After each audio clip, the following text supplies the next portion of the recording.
What would you say would be the learning curve of learning Angular? The learning curve is actually kind of like jagged for Angular because there's like many levels of Angular. Like the way I like to think about learning a framework is you learn it as a user, so you know how to use it very, very well, but then you learn it as a developer where you actually know how it works and you contribute to it. So on the user side, it was pretty straightforward. It was kind of steep at first, and it might have to do with my skills in JavaScript, and generally they were not that good at the time.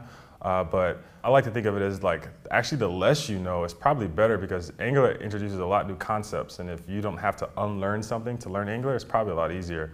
But the learning curve was, I guess it depends on how you go at it. If you like read books and stuff, it's gonna be kind of jagged. You're gonna read this blog that says do it this way, and this blog says this way. But actually, if you just dive right in and start building stuff with it, you'll realize that it's actually not that difficult and it's pretty straightforward, and you could probably get an app done in a couple hours. So just keep building with it. And then on the developer side, learning how Angular works internally and be able to contribute to it, that just took forever. I mean, I literally had to take Angular apart and rebuild it from scratch and all types of stuff to really understand how it works. What are some recurring JavaScript techniques or concepts that you found most useful when learning a framework?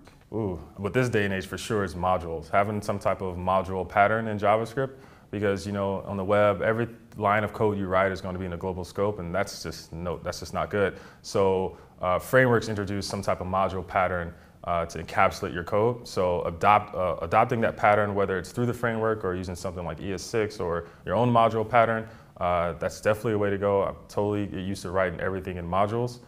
That's one thing. Another thing is getting used to understanding how component architecture work, because every framework that's going to come out from here on out is going to be using a component architecture, which is based off of the web component standard that's going to be standard real soon. So like just wrapping your head around modules and components is just going to just like leap you bounds, towards like mastering all things web development.